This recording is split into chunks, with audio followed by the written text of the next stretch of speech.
അടുത്ത ചാപ്റ്റർ നോക്കാം. അടുത്തത് നമ്മുടെ ലിബർട്ടി, ഇക്വാലിറ്റി, ഫ്രറ്റേണിറ്റി എന്ന് പറയുന്ന പാഠഭാഗമാണ്. എന്തായിരുന്നു ലിബർട്ടി, ഇക്വാലിറ്റി? ലിബർട്ടി എന്ന് പറഞ്ഞാൽ സ്വാതന്ത്ര്യമാണെന്ന് നമ്മൾ പറഞ്ഞു, നേരത്തെ പറഞ്ഞതായിരുന്നു.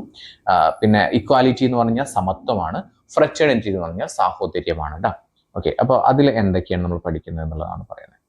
ഇത് ഫ്രാൻസിനെ കുറിച്ചിട്ടുള്ളതാണ്. നമ്മൾ കഴിഞ്ഞ വർഷം നമുക്ക് സോഷ്യലിൽ അഞ്ച്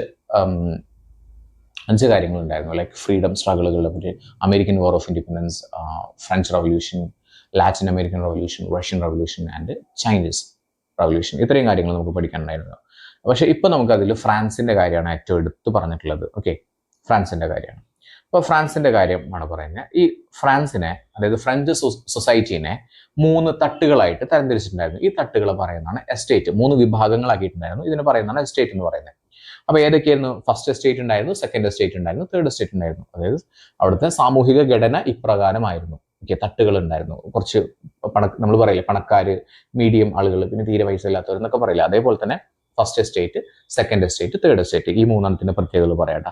ഫസ്റ്റ് എസ്റ്റേറ്റിൽ ഉണ്ടായിരുന്നത് ക്ലർജിയാണ് ഉണ്ടായിരുന്നത്. ഫസ്റ്റ് എസ്റ്റേറ്റിൽ ഉണ്ടായിരുന്ന ആരായിരുന്നു? ക്ലർജിയാണ്. ക്ലർജി എന്ന് പറഞ്ഞാൽ പുരോഹിതന്മാർ എന്നാണ് അർത്ഥം വരുന്നത്, പുരോഹിതന്മാർ കേട്ടോ. ഇനി ഇവരുടെ സവിശേഷതകൾ എന്തായിരുന്നു? ഇവരെന്ന് പറയുന്നത് സമ്പന്നരായിരുന്നു, ഭയങ്കര പൈസ ഉണ്ടായിരുന്നു. 1-ാം എസ്റ്റേറ്റിൽ ഉണ്ടായിരുന്ന പുരോഹിതന്മാർക്ക്, അല്ലെങ്കിൽ ഫസ്റ്റ് എസ്റ്റേറ്റിൽ ഉണ്ടായിരുന്ന ക്ലർജി എന്ന് പറയുന്നത് അവര് സമ്പന്നരായിരുന്നു, ദാറ്റ് ഈസ് പവർഫുൾ ആയിരുന്നു, വെൽത്തി ആയിരുന്നു. ഇനി അവർക്ക് ലാൻഡ് കൈവശം ഉണ്ടായിരുന്നു, ലാൻഡ് ഓണേഴ്സ് ആയിരുന്നു. Exempted from all types of taxes എന്ന് പറഞ്ഞാൽ ഒരു തരത്തിലുള്ള ടാക്സും അവർക്ക് അടയ്ക്കേണ്ടി വന്നിരുന്നില്ല.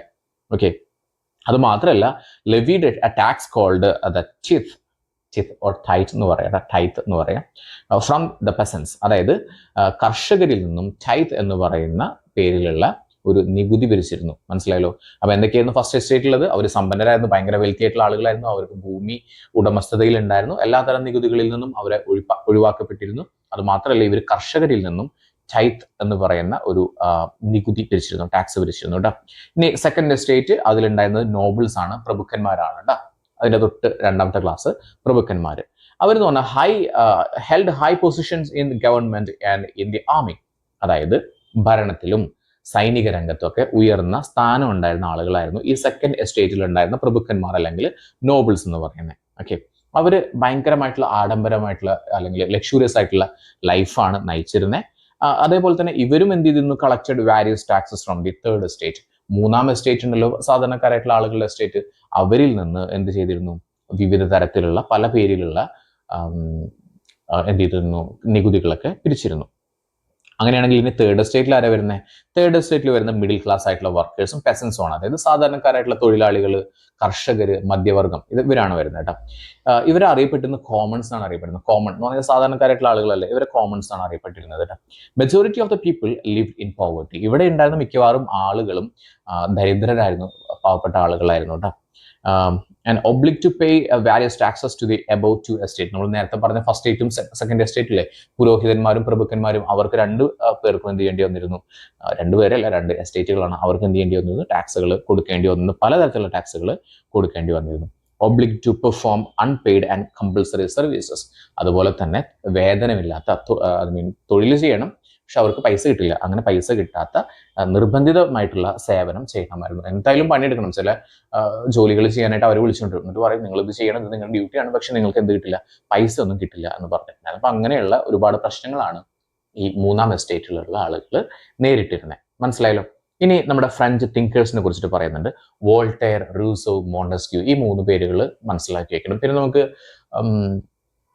ജോൺ ലോക്കും തോമസ് പെയിനും ഉണ്ട്, അത് പറയാം. ഫസ്റ്റ് നമ്മൾ പറഞ്ഞിട്ട് വോൾട്ടയർ ആണ്. വോൾട്ടയർ എന്താ പറയുന്നത്? Constantly criticise the clergy through his articles. അദ്ദേഹത്തിന്റെ ലേഖനങ്ങളിലൂടെ, ആർട്ടിക്കിൾ എന്ന് പറഞ്ഞാൽ ലേഖനങ്ങളാണല്ലോ. അപ്പൊ അദ്ദേഹം നമ്മുടെ വോൾട്ടയർ എന്ന് പറയുന്നത് അദ്ദേഹത്തിന്റെ ലേഖനങ്ങളിലൂടെ പുരോഹിതന്മാരെ നിരന്തരമായിട്ട് വിമർശിച്ചു. അങ്ങനെ ചെയ്യാൻ പാടില്ല, ഇങ്ങനെ ചെയ്യുന്നത് എന്ത് ആൾക്കാരാന്നൊക്കെ പറഞ്ഞിട്ട് ഇങ്ങനെ വിമർശിച്ചു. കാരണം വെച്ചാൽ പുരോഹിതന്മാർ എന്ത് ചെയ്യുന്ന ആളുകളുടെ കയ്യിൽ നിന്ന്, സാധാരണക്കാരായിട്ടുള്ള കോമണേഴ്സിന്റെ കയ്യിൽ നിന്ന് ടാക്സും കാര്യങ്ങളൊക്കെ പിരിച്ചെടുത്തിട്ട് അവർ ഭയങ്കര ലാവിഷായിട്ടാണ് ജീവിക്കുന്നത്. മനസ്സിലായല്ലോ? കാരണം അവിടെ രാജാക്കന്മാരൊക്കെ ഉണ്ടായിരുന്നു. ഈ രാജാക്കന്മാരൊക്കെ ഭയങ്കര ബൂർബൻ രാജാക്കന്മാർ എന്ന് പറയും, ബോർബൺ, ഇംഗ്ലീഷ്, അങ്ങനെ രാജാക്കന്മാരുണ്ടായിരുന്നു. അവർ ഭയങ്കരമായിട്ടുള്ള എക്സ്ട്രാവേഗന്റ് ആയിട്ടുള്ള, ഭയങ്കര ലാവിഷ് ആയിട്ടുള്ള ഒരു ജീവിതമാണ് നയിച്ചിരുന്നത്. അപ്പൊ വോൾട്ടയർ വന്നിട്ട് എന്ത് പറഞ്ഞു? നാണല്ലേ നിങ്ങൾക്ക് ഇങ്ങനെ സാധാരണക്കാരായിട്ടുള്ള ആളുകളുടെ നികുതിയൊക്കെ പിരിച്ചെടുത്തുകൊണ്ട് ഇത്ര ലാവിഷായിട്ട് വെറുതെ കുറെ യുദ്ധങ്ങളും കാര്യങ്ങളൊക്കെ ചെയ്യുക, ആവശ്യമില്ലാത്ത കൊട്ടാരം മൂടി പിടിപ്പിക്കുക, ഇങ്ങനെ ഒരുപാട് കാര്യങ്ങൾ ചെയ്യുക. അപ്പോൾ അതിന് നാണോ ഇല്ലേ എന്നൊക്കെ വെച്ചാണ് നമ്മൾ വോൾട്ടയർ ചോദിച്ചിരുന്നത്. ഇനി റൂസോ എന്താ ചെയ്തിരുന്നത്? റൂസോ പറഞ്ഞെന്നുട്ടാ, മാൻ ഇസ് ബോൺ ഫ്രീ. ഒരു മനുഷ്യൻ ജനിക്കുന്നത് ഫ്രീ ആയിട്ടാണ്. ഓക്കെ, പക്ഷേ but everywhere he is in chains. പക്ഷെ എല്ലായിടത്തും അവൻ ചങ്ങലകളിലാണ് എന്നാണ് നമ്മുടെ റൂസോ പറഞ്ഞത്. ഇനി മോണ്ടസ്ക്യൂ ഉണ്ട് കേട്ടോ. മോണ്ടസ്ക്യൂടെ യെസ് ഹിയർ മോണ്ടസ്ക്യൂ ക്രിട്ടിസൈസ് ചെയ്യാന്ന് വെച്ച് കഴിഞ്ഞാൽ വിമർശിച്ചു. എന്തിനെ വിമർശിച്ച? The evils of the church and the tyranny of the state. എന്തായിരുന്നു മോണ്ടസ്ക്യൂ? ക്രൈസ്തവ സഭ, അതിനാണ് നമ്മൾ ചർച്ചിന്റെ എന്തെന്ന് പറയുന്നത്, ചർച്ച് എന്ന് പറയുന്നത്. ക്രൈസ്തവ സഭയുടെ ദൂഷ്യങ്ങളെയും രാഷ്ട്രത്തിന്റെ സ്വേച്ഛാധിപത്യത്തെയും എന്ത് ചെയ്തു? വിമർശിച്ചു. സ്വേച്ഛാധിപത്യം എന്ന് വെച്ച് കഴിഞ്ഞാൽ സ്വന്തം ഇച്ഛ, ഇച്ഛ എന്ന് പറഞ്ഞാൽ സ്വന്തം ഇച്ഛയ്ക്കനുസരിച്ചിട്ട് ഓരോ കാര്യങ്ങൾ ചെയ്യുക. രാജാക്കന്മാർ ആ സമയത്ത് രാജാക്കന്മാർ പറഞ്ഞത് എന്താണെന്നറിയോ? ഞങ്ങളെ രാജാവാക്കിയിട്ടുള്ളത്, ഞങ്ങൾക്ക് ഭരിക്കാനായിട്ടുള്ള അനുമതി തന്നിട്ടുള്ളത്, അധികാരം തന്നിട്ടുള്ള ദൈവമാണ്. അതുകൊണ്ട് തന്നെ സാധാരണക്കാരായിട്ടുള്ള ഞങ്ങളെ ചോദ്യം ചെയ്യാനായിട്ടുള്ള ഞങ്ങളെ ചോദ്യം ചെയ്യാനുള്ള അധികാരമില്ല. ഞങ്ങൾക്ക് അധികാരം തന്നിട്ടുള്ള ദൈവമാണ്. അതുകൊണ്ട് തന്നെ ഞങ്ങൾ ആരോട് മാത്രം മറുപടി പറഞ്ഞാൽ മതി? ദൈവത്തിനോട് മാത്രം മറുപടി പറഞ്ഞാൽ മതി. അല്ലാതെ നിങ്ങൾ ചോദിക്കുന്ന ചോദ്യങ്ങൾക്കൊന്നും, നിങ്ങളുടെ വിമർശനങ്ങൾക്കൊന്നും മറുപടി പറയേണ്ട ആവശ്യം ഞങ്ങൾക്കില്ല എന്നാണ് അന്നത്തെ രാജാക്കന്മാർ പറഞ്ഞത് കേട്ടോ. നമ്മുടെ ലൂയിസ് 14-ാമനും 15-ാമനും അങ്ങനെ കുറെ ആളുകളൊക്കെ ഉണ്ടായിരുന്നു കേട്ടോ. പിന്നെ അതിനെക്കുറിച്ചൊക്കെ ടെക്സ്റ്റിൽ പറയുന്നുണ്ട്. ഞാൻ എഗെയിൻ ഡീറ്റെയിൽ ആയിട്ട് പറയാം. ഇത് നിങ്ങൾ ജസ്റ്റ് ബേസിക് ആയിട്ടുള്ള ഒരു ഐഡിയ ഉണ്ടാക്കിയെടുക്കുക. ഓക്കെ, സോ നമ്മുടെ മോണ്ടസ്ക്യൂ പറഞ്ഞു. പിന്നെ നമ്മുടെ ജോൺ ലോക്ക് ഇട്ടാം. ജോൺ ലോക്ക് എന്താ ചെയ്തിരുന്നത്? ജോൺ ലോക്ക് പറഞ്ഞത് rejected the divine right and tyranny of the king through his famous work two treatise of government. എന്ത് ചെയ്തു ജോൺ ലോക്ക്? എന്താ ചെയ്തെന്ന് പറഞ്ഞേ? ജോൺ ലോക്ക് എന്ന് പറയുന്നത് ടു ട്രീറ്റീസ് ഓഫ് ഗവൺമെന്റ് എന്ന ഭയങ്കര ഫേമസ് ആയിട്ടുള്ള ഒരു കൃതി ഉണ്ടായിരുന്നു. അതിൽ ദൈവദത്ത അവകാശത്തെയും സ്വേച്ഛാധിപത്യത്തെയും നിരാകരിച്ചു എന്ന് പറഞ്ഞാൽ, നമ്മൾ നേരത്തെ പറഞ്ഞില്ലേ, രാജാക്കന്മാരെന്താ വിശ്വസിച്ചിരുന്നേ? രാജാക്കന്മാരെന്താ സാധാരണക്കാരായിട്ടുള്ള ആളുകളോട് പറഞ്ഞിരുന്നേ? ഞങ്ങൾക്ക് ഭരണം തന്നിട്ടുള്ളത്, ഞങ്ങൾക്ക് ഭരിക്കാനായിട്ടുള്ള അനുമതി തന്നിട്ടുള്ള ദൈവമാണ്. അതിനൊക്കെ വിമർശിച്ചത് നമ്മുടെ ജോൺ ലോക്ക് ആയിരുന്നു കേട്ടോ. ഇനി അടുത്തായിട്ട് എന്ത് ചെയ്തു? പുതുതായിട്ട് എന്ത് വന്നു? ഒരു ഭരണഘടന വന്നു. അതിനാണ് നമ്മൾ ന്യൂ കോൺസ്റ്റിറ്റ്യൂഷൻ എന്ന് പറയുന്നത്, പുതിയ ഭരണഘടന. അപ്പൊ അതിലെന്തായിരുന്നു? The declaration of human rights influence reforms of national assembly. എന്തായിരുന്നു? മനുഷ്യാവകാശ പ്രഖ്യാപനം നടത്തി. അതായത് മനുഷ്യന്മാർക്ക് കുറെ അവകാശങ്ങളുണ്ട്, അതൊന്നും ആർക്കും നിഷേധിക്കാൻ സാധ്യമല്ല എന്ന് പറയുന്ന മനുഷ്യാവകാശ പ്രഖ്യാപനം നടത്തി. പിന്നെ ദേശീയ സഭയുടെ പരിഷ്കാരങ്ങളൊക്കെ ഇത് സ്വാധീനിച്ചിട്ടുണ്ട്. So the declaration of human rights influence reforms of national assembly എന്ത് ചെയ്തു? ദേശീയ സഭ, അതാണ് നാഷണൽ അസംബ്ലി എന്ന് പറയുന്നത്, അതിന്റെ പരിഷ്കാരങ്ങളൊക്കെ മനുഷ്യാവകാശ പ്രഖ്യാപനം എന്ത് ചെയ്തു? സ്വാധീനിച്ചു എന്ന് പറഞ്ഞത്. മനുഷ്യാവകാശ പ്രഖ്യാപനം എന്താണെന്ന് വെച്ച് കഴിഞ്ഞാൽ ഇത്രയേ ഉള്ളൂ. നമ്മൾ നേരത്തെ പറഞ്ഞില്ലേ, മനുഷ്യന്മാർ ജനിക്കുന്നത് ഫ്രീ ആയിട്ടാണ്. അപ്പൊ പക്ഷെ അവര് വളരുന്നതും ജീവിക്കുന്നതൊക്കെ ചങ്ങലകളിലാണ്. ബിക്കോസ് ഓഫ് ദി ബോർബൻ രാജാക്കന്മാരുടെ കീഴിലാണെന്നൊക്കെ പറഞ്ഞില്ലേ.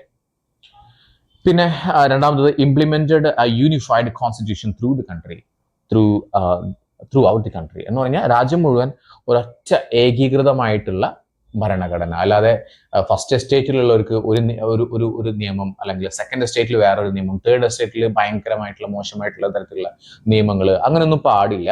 രാജ്യത്താകമാനം ഏകീകൃതമായിട്ടുള്ള യൂണിഫൈഡ് ആയിട്ടുള്ള ഒരൊറ്റ ഭരണഘടന അങ്ങനെ വേണം എന്നുള്ളത് പറഞ്ഞു. മനസ്സിലായല്ലോ? അങ്ങനെയാണ് ഈ ഒരു സംഭവം. ഇത്രയും മനസ്സിലാക്കി വെക്കുക കേട്ടോ. ഇതിൽ കുറേ കാര്യങ്ങളൊക്കെ ഉണ്ട്. ഓക്കെ, അപ്പൊ അതിൻ്റെ ഇടയിൽ നമ്മുടെ ടെന്നീസ് കോർട്ട് ഓത്തും കാര്യങ്ങളൊക്കെ വരുന്നുണ്ട്. മനസ്സിലായല്ലോ? അപ്പോൾ ഇത് ഞാൻ ജസ്റ്റ് ബ്രീഫായിട്ട് കഥ പോലെ പറഞ്ഞു, ജസ്റ്റ് മനസ്സിലാക്കി വെക്കുക. നമുക്ക് കഴിഞ്ഞ കൊല്ലം ഭയങ്കരമായിട്ട് ഡീറ്റെയിൽ ആയിട്ട് പഠിക്കാനുണ്ടായിരുന്നു. ബട്ട് ഇവിടെ നമുക്ക് ചെറുതായിട്ട് ജസ്റ്റ് ബ്രീഫായിട്ട് മനസ്സിലാക്കി വെക്കുക. അതായത് നമ്മുടെ ഫ്രാൻസ് ഭരിച്ചിരുന്ന ബൂർബൻ രാജാക്കന്മാർ, ജസ്റ്റ് ഒരു കഥ പോലെ മനസ്സിലാക്കിയ ശേഷം ഞാൻ വളരെ ഫാസ്റ്റ് ആയിട്ട് പറയുന്നത്, നിങ്ങളൊന്ന് വിഷ്വലൈസ് ചെയ്യുക. ഫ്രാൻസ് ഭരിച്ചിരുന്നത് ബൂർബൻ രാജാക്കന്മാരായിരുന്നു, ബോർബൺ എന്നൊക്കെ പറയേണ്ട രാജാക്കന്മാരായിരുന്നു. ഭയങ്കര എക്സ്ട്രാവേഗന്റ് ആയിട്ടുള്ള, ഭയങ്കര ലാവിഷ് ആയിട്ടുള്ള, ഭയങ്കര അടിച്ചുപൊളി ലൈഫായിരുന്നു. അപ്പൊ അടിച്ചുപൊളി ലൈഫ് എന്ന് പറഞ്ഞാൽ ഭയങ്കര പൈസ വേണം. ഈ പൈസ ഇവരുണ്ടാക്കുകയോ ഇല്ല. ഇവരെങ്ങനെയാ പൈസ കളക്ട് ചെയ്തിരുന്നത്? ഇവര് സാധാരണക്കാരായിട്ടുള്ള ആളുകളിൽ നിന്ന്, കൃഷിക്കാരിൽ നിന്ന്, കർഷകരിൽ നിന്നൊക്കെ പൈസ ടാക്സ് ആയിട്ട് കളക്ട് ചെയ്തിട്ട്, അതായത് മൂന്നാം എസ്റ്റേറ്റിൽ നിന്ന് പൈസ കളക്ട് ചെയ്തിട്ട് ആ പൈസ കൊണ്ടാണ് ഇവര് ലാവിഷായിട്ട് എന്ത് ചെയ്തിരുന്നത്? ജീവിച്ചിരുന്നത്. ഒരിക്കല് അമേരിക്കൻ വാർ ഉണ്ടായ സമയത്ത്, അമേരിക്കയിൽ യുദ്ധം ഉണ്ടായ സമയത്ത്, അമേരിക്കയിൽ 13 കോളനികളും ബ്രിട്ടീഷുകാരുമായിട്ട് യുദ്ധം ഉണ്ടായ സമയത്ത് അമേരിക്കക്കാരെ ഈ ഫ്രാൻസുകാർ എന്ത് ചെയ്തു? പൈസയും കാര്യങ്ങളും സൈനികരൊക്കെ കൊടുത്തിട്ട് സഹായിച്ചിട്ടുണ്ടായിരുന്നു. ആൻഡ് ഈ ഫ്രാൻസുകാർ ഫ്രഞ്ച് ജനത വിചാരിച്ചിരുന്നത്, അല്ലെങ്കിൽ രാജാക്കന്മാർ വിചാരിച്ചിരുന്നത് ആ പൈസയും സംഭവങ്ങളൊക്കെ തിരിച്ചു കിട്ടുമെന്ന് വിചാരിച്ചു. പക്ഷെ കിട്ടിയില്ല. അത് ഭയങ്കരമായിട്ടുള്ള പ്രശ്നങ്ങൾക്ക് കാരണമായി. പിന്നെ ഇവിടെ വരൾച്ചയും കാര്യങ്ങളൊക്കെ ഉണ്ടായി, ഡ്രോട്ട് ഉണ്ടായി. അപ്പോൾ ഡ്രോട്ടൊക്കെ ഉണ്ടായി കഴിഞ്ഞാൽ അവിടുത്തെ എന്ത് ചെയ്തു? രാജാക്കന്മാർക്ക് ടാക്സും കാര്യങ്ങളൊന്നും കിട്ടുന്നില്ല. അപ്പോൾ അവരെന്ത് ചെയ്തു, കൂടുതൽ ടാക്സ് ഈടാക്കാനായിട്ട് തുടങ്ങി. അപ്പോൾ ആളുകൾക്കാണെങ്കിൽ അവിടെ ഭക്ഷ്യക്ഷാമം, വരൾച്ച, ആകെ പ്രശ്നങ്ങൾ. അപ്പോൾ അവരും ആകെ പ്രശ്നത്തിലാക്കി. പിന്നെ അതുപോലെ തന്നെ അവിടെ ഒരു നിയമസഭ ഉണ്ടായിരുന്നു. ആ നിയമസഭയാണെങ്കിൽ വിളിച്ചു കൂട്ടാറേ ഇല്ല. മനസ്സിലായോ? അത് മാത്രമല്ല, സമൂഹത്തെ 3 തട്ടുകളായിട്ടുണ്ടായിരുന്നു ഈ പറയുന്ന first estate, second estate, third estate പറഞ്ഞിട്ട്. അപ്പോൾ ഈ ഫസ്റ്റ് എസ്റ്റേറ്റിലുള്ള സെക്കൻഡ് എസ്റ്റേറ്റിലുള്ള ആളുകൾക്ക് കുറച്ചുകൂടി പ്രിവിലേജസ് ഉണ്ടായിരുന്നു, കുറച്ച് അധികാരങ്ങളും കാര്യങ്ങളൊക്കെ ഉണ്ടായിരുന്നു. പക്ഷേ ഈ തേർഡ് എസ്റ്റേറ്റിലുള്ള ആളുകൾക്ക് ഒന്നും ഉണ്ടായിരുന്നില്ല. അപ്പോൾ അതുകൊണ്ട് ഈ തേർഡ് എസ്റ്റേറ്റിലുള്ള ആളുകൾ എന്ത് ചെയ്തു, സമരം ചെയ്യാനായിട്ട് തുടങ്ങി. അങ്ങനെ അവർ പറഞ്ഞു, ഞങ്ങൾക്ക് ഒരു ഭരണഘടന വേണം, അല്ലാതെ നിങ്ങൾ പറയുന്ന പോലെ തന്നെ സെക്കൻഡ് എസ്റ്റേറ്റിനും തേർഡ് എസ്റ്റേറ്റിനും കുറച്ചും കൂടി പ്രിവിലേജസ്, ഞങ്ങൾക്കൊന്നുമില്ല, അങ്ങനെ ഒരു സിസ്റ്റം പറ്റില്ല, എല്ലാവർക്കും ഒരേപോലത്തെ സംഭവങ്ങളൊക്കെ വേണമെന്ന് പറഞ്ഞിട്ട് അവർ ഒരു ശപഥവും കാര്യങ്ങളൊക്കെ ചെയ്തു. അപ്പോൾ ഇവർ ഒത്തുകൂടാറായിട്ടുള്ള ഒരു അസംബ്ലിയൊക്കെ നടക്കുന്ന ഒരു സ്ഥലം ഉണ്ടായിരുന്നു. അത് ഈ ഫ്രാൻസ് കൊട്ടാരത്തിലെ ആളുകൾ എന്ത് ചെയ്തു, അതൊക്കെ അടച്ചുപൂട്ടി. നിങ്ങൾ ഇതിൻ്റെ ഉള്ളിൽ കടക്കണ്ട പറഞ്ഞു. അങ്ങനെ ഇവരെന്ത് ചെയ്തു, ഇവർ തൊട്ടടുത്തുണ്ടായിരുന്ന ഒരു ടെന്നീസ് കോർട്ട് ഉണ്ടായിരുന്നു. ആ ടെന്നീസ് കോർട്ടിൽ പോയിട്ട് പറഞ്ഞു, ഞങ്ങൾക്ക് വേണ്ടിയിട്ട് ഒരു ഭരണഘടനയും കാര്യങ്ങളൊക്കെ ഉണ്ടാക്കാതെ ഞങ്ങൾ ഇവിടുന്ന് പോവില്ല. We are the national assembly, ഞങ്ങളാണ് ഇവിടുത്തെ ദേശീയ അസംബ്ലി, ഞങ്ങൾ ഇവിടുന്ന് പിരിഞ്ഞു പോവില്ല എന്നൊക്കെ പറഞ്ഞിട്ട് ഭയങ്കര പ്രശ്നങ്ങളൊക്കെ ഉണ്ടായി. അങ്ങനെയാണ് നമുക്ക് ഇവിടെ എന്ത് കിട്ടുന്നത്, പുതിയ ഭരണഘടന വരുന്നത് കേട്ടോ. അപ്പോൾ നോക്കിക്കുക, the declaration of human rights influence reforms national assembly. Okay, അങ്ങനെ നമ്മുടെ ഭരണഘടന വന്നു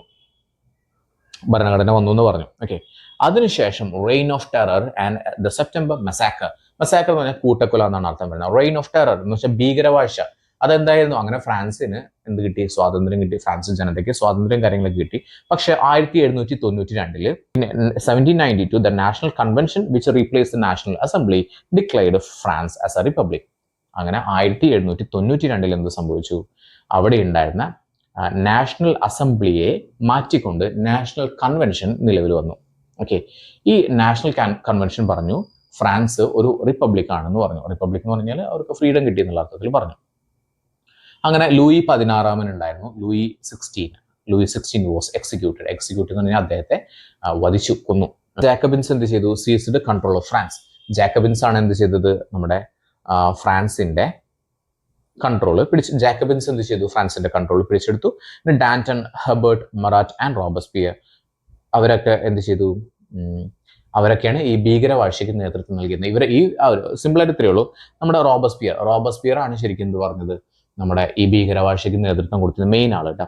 അദ്ദേഹമാണ് ഈ പറഞ്ഞ സിസ്റ്റം കൊണ്ടുവന്നത്. ഇത് നമ്മുടെ ഈ ആളുകളെ കൊല്ലുന്ന ഗില്ലറ്റിനൊക്കെ കൊണ്ടുവന്നത്. പക്ഷെ അവസാനം എന്തുണ്ടായി, വാളെടുത്തവൻ വാളാൽ എന്ന് പറയുന്ന പോലെ തന്നെ ഈ റോബസ്പിയറിനൊക്കെ കൊന്നു.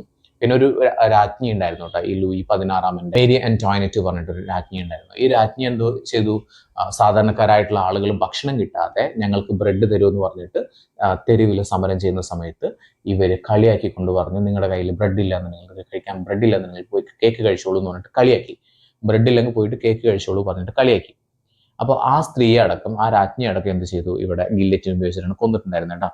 മനസ്സിലായല്ലോ? അപ്പോൾ അതുവരെ പറഞ്ഞു. പിന്നെ പറഞ്ഞത് നെപ്പോളിയൻ എന്ന് പറഞ്ഞിട്ടുള്ള ഒരു ഭരണാധികാരി വന്നു ഫ്രാൻസ്. അപ്പോൾ ബൂർബൻ രാജാക്കന്മാരാണ് ഭരിച്ചിരുന്നത്. അതിനുശേഷം ഫ്രീഡം കിട്ടി, അതിനുശേഷം ഭീകരവാഴ്ച, അതിനുശേഷം നെപ്പോളിയൻ ബോണപ്പാർട്ട് എന്ന് പറയുന്ന ഒരു രാജാവല്ല, ഒരു ഭരണാധികാരി വന്നു. He established A new administrative system. ആള് ഒരു ഭരണ പരിഷ്കാരങ്ങളൊക്കെ നടത്തിക്കൊണ്ട് പുതിയൊരു അഡ്മിനിസ്ട്രേറ്റീവ് സിസ്റ്റം കൊണ്ടുവന്നു. അവിടെ എന്തായിരുന്നു, consisting of 3 councils instead of the directory, and Napoleon declared himself the emperor of France. അതിനുശേഷം ഇത് ചെയ്തു, ആള് സ്വയമായിട്ട് എന്ത് ചെയ്തു, അദ്ദേഹമാണ് നമ്മുടെ ചക്രവർത്തി, ഫ്രാൻസിന്റെ ചക്രവർത്തി എന്ന് സ്വയം പറയുകയുണ്ടായി. അദ്ദേഹത്തിന് ഭരണം നഷ്ടപ്പെടുന്നത് വാട്ടർലൂ എന്ന് പറയുന്ന യുദ്ധത്തിലാണ്. ജസ്റ്റ് മനസ്സിലാക്കി വെക്കുക. പിന്നെ ദ കോൺഗ്രസ് ഇൻ വിയന്ന എന്ന് പറഞ്ഞ സ്ഥലമാണ്. കോൺഗ്രസ് എന്ന് പറഞ്ഞ സമ്മേളനമാണ്. അപ്പോൾ വിയന്നയിലെ ഒരു സമ്മേളനം, കോൺഗ്രസ് എന്ന് പറഞ്ഞ സമ്മേളനം എന്നാണ് അർത്ഥം വരുന്നത് കേട്ടോ. In 1815 the European Nations met in Vienna. അങ്ങനെ 1815 യൂറോപ്യക്കാരൊക്കെ എന്ത് ചെയ്തു, വിയന്ന എന്ന് പറയുന്ന സ്ഥലത്ത് ഒത്തുചേർന്നു. മനസ്സിലായല്ലോ? ഇത്രയാണ് ഈ 2ാമത്തെ ചാപ്റ്ററിൽ നമ്മൾ പഠിക്കേണ്ട കാര്യങ്ങൾ കേട്ടോ. ബേസിക് ആയിട്ടുള്ള കാര്യങ്ങൾ പറയുന്നത്, ഞാനത് എക്സ്പാൻഡ് ചെയ്ത് പറഞ്ഞിട്ടില്ല. ഇത്രയെങ്കിലും നിങ്ങൾ അറിഞ്ഞിട്ടേ നിങ്ങൾക്ക് എക്സാമിന് പോകാൻ പാടുള്ളൂ. മനസ്സിലായല്ലോ? ഇതിന്റെ മെറ്റീരിയൽസ് നിങ്ങൾക്ക് വേണമെങ്കിൽ ഞാൻ അയച്ചു തരാം. ആൻഡ് അഗൈൻ ഇതിന്റെ എക്സ്പ്ലനേഷനോട് കൂടിയിട്ടുള്ള ക്ലാസ്സുകൾ അഗൈൻ വരുന്നുണ്ട്. സോ നിങ്ങൾ ഇതുവരെ ചാനൽ സബ്സ്ക്രൈബ് ചെയ്തിട്ടില്ലെങ്കിൽ സബ്സ്ക്രൈബ് ചെയ്യുക. ഞാൻ ഇനി 3ാമത്തെ ചാപ്റ്റർ പറയാം. ഓക്കെ.